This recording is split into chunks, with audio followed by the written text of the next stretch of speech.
Salut à toi. Petite vidéo pour faire un bilan cette année. Désolé, vraiment, depuis ce temps, je suis très occupé. Je voyage beaucoup et voilà. C'est compliqué en fait que je sois stable. Mais là maintenant, je pense que c'est fini. C'est terminé.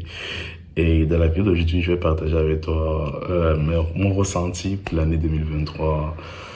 Est-ce que j'ai atteint mes objectifs? Est-ce que j'ai réussi à faire ce que je voulais faire? Est-ce que, voilà quoi, qu'est-ce qui s'est passé quoi? Donc, on y va.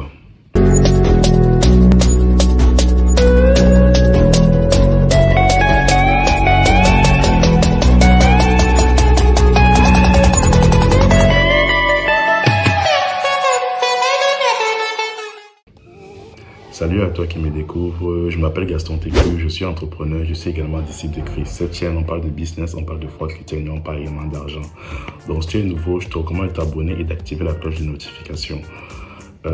Et aussi, voilà, tu peux me rejoindre sur WhatsApp, dans lequel je partage régulièrement du contenu de qualité sur mes statuts. Je vais mis le lien en description pour que tu puisses voir de quoi il s'agit.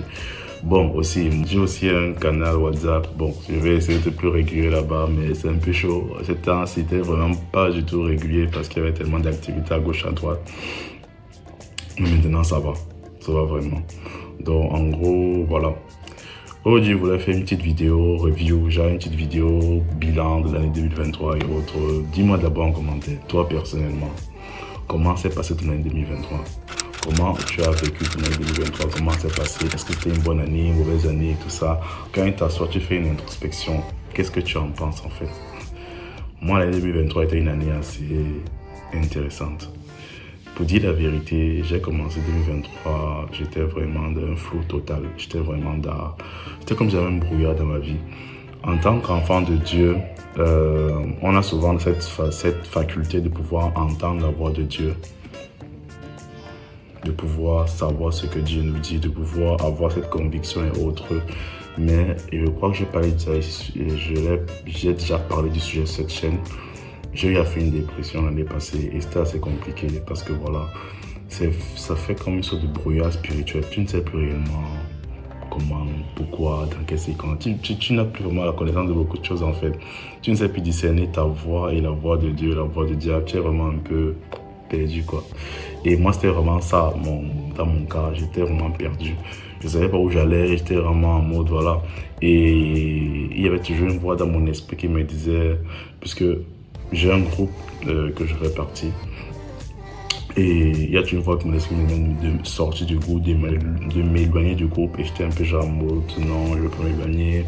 Parce que si je m'éloigne, ça veut dire que vraiment j'abandonne la foi. J'étais vraiment un peu craintif dans le sens là, en mode que si je quitte mon groupe de l'église, parce que c'est le groupe là qui m'a beaucoup solidifié dans ma foi en Christ, je vais abandonner ma foi en Dieu, je vais peut-être pas devenir un dieu païen, c'est des choses. J'avais beaucoup d'a priori qui étaient en grande partie faux, mais je pensais cela. Et en fait, ce qui se passe, c'est que bon, vraiment, le 1er janvier, j'ai reçu une parole d'une amie qui a eu un effet double. D'une part, ça m'a blessé parce qu'elle me disait que voilà, je ne serais plus responsable du groupe. Et d'autre part, ça m'a rendu content parce qu'au moment-là, j'ai reçu une autre parole dans mon esprit en mode que maintenant tu es libre. Maintenant tu es libre d'aller où tu veux, de pouvoir te balader comme tu veux, autre, donc vraiment, profite. Et c'est vraiment à ce moment-là qu'elle décide de partir, de vraiment m'éloigner de mon groupe, de mon église, de ma famille et autres. C'est pour ça que j'ai entamé ce voyage à Yaoundé, pour pouvoir mieux me connaître en fait. Mine de rien, j'ai beaucoup changé. Depuis que j'ai commencé l'entrepreneuriat, j'ai beaucoup changé, beaucoup évolué. Je me suis découvert une nouvelle personnalité, j'ai devenu une nouvelle personne. Ceux qui me connaissaient avant, ceux qui me connaissent aujourd'hui vont savoir qu'il y a une très grande différence entre le Gaston d'avant et le Gaston d'aujourd'hui. Donc j'ai beaucoup changé et je ne m'étais pas rendu compte de ça. J'avais de nouveaux rêves, comme par exemple, avant je rêvais d'être pasteur. J'avais des rêves comme ça, moi je veux être pasteur, je veux, je sais pas, évangéliser 3000 personnes, 3000 âmes et tout. Aujourd'hui, ces rêves ne me passionnent plus. Ce n'est pas que je n'ai pas envie de sauver des âmes, non. Mais disons que je n'ai plus envie de faire ça, d'être dans ce type de couloir. Tu vois un peu, je préfère maintenant avoir... J'ai des rêves très capitalistes. Je vais te le dire, j'ai des rêves très capitalistes. Je veux gagner beaucoup d'argent. Je veux voyager. J'ai des rêves comme ça. Maintenant, si entre-temps je gagne une arme en route, tout ça, moi ça me fait plaisir, mais je n'interviendrai pas forcément directement dans le couloir de évangélisation, pas d'aller évangéliser les gens. Peut-être lors d'une activité autre, mais pas en mode c'est mon style de vie, tu vois. Et il y avait cette chose-là que je n'arrivais pas, je n'arrivais pas à accepter cela. Parce que je me disais que c'était un échec de dire que voilà, c'était une sorte d'abandon du Saint-Esprit, de dire que voilà, je laisse mes rêves de devenir pasteur pour devenir, non, gars. Je dis, ah, mais avec le temps, je compris que ce n'était pas un abandon de Dieu, non, c'est juste que tu es appelé à autre chose, il faut l'accepter et avancer. Donc en gros, c'était un peu ça. Bref, ça c'est un petit exemple. Et au cours de l'année, j'ai vraiment rencontré beaucoup de personnes. J'ai vraiment rencontré des personnes formidables, des personnes intéressantes, des personnes incroyables, que je bénis le Seigneur pour cela. Et ça m'a fait du bien en fait, sincèrement. Parce que j'étais un peu comme face à deux chemins au début de l'année. Soit je prends un chemin que je connais déjà la route, je connais déjà comment ça va se passer, je connais déjà les tournants, les aboutissants. Soit je prends l'autre chemin, c'est totalement noir. Je ne sais pas ce qui va m'attendre là-bas. J'en ai aucune idée du chemin-ci. J'ai choisi de prendre le chemin totalement noir. J'ai choisi de prendre l'inconnu. Et je suis content d'avoir fait ce choix. Parce que là, maintenant, je me dis que si je n'avais pas fait ce choix, la jeune type ne devait pas être à ce niveau. Je ne devais pas avoir toutes les connaissances que j'ai aujourd'hui. Je ne devais pas rencontrer parce que actuellement, je bénis aussi le Seigneur pour ça. Je ne sais pas que ça va aller loin, mais j'espère que ça va aller loin. J'ai rencontré une demoiselle assez intéressante et je prie que le Seigneur puisse concrétiser la chose. Tant que ce n'est pas officiel, je ne vais pas parler par rapport.